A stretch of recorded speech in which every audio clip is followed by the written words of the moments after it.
adalah saat ini personil Brimob, Satuan Brimob Polda Sulawesi Selatan melaksanakan giat donor darah dalam rangka 1 Juli Hari Bayangkara. Kemudian kita lihat perkembangan di lapangan saat ini, betul-betul masyarakat juga membutuhkan kantong darah dalam rangka juga menutupi kekurangan permintaan khususnya DBD. Untuk diketahui bersama bahwa bulan April sampai bulan Agustus untuk daerah Makassar ini memang untuk DBD ini meningkat sekali, jadi perlu kita bantu. Di samping itu juga menghadapi 1 Juli ini adalah bagian dari kegiatan sosial Polri untuk masyarakat.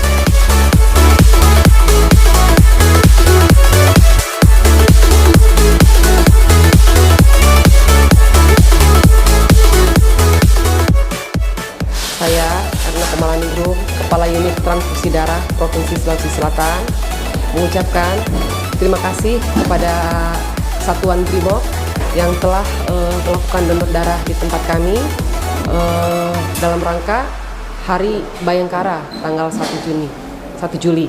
Dan terima kasih juga supportnya dari Brimob untuk memenuhi kebutuhan darah yang memang sangat dibutuhkan oleh rakyat Sulawesi Selatan.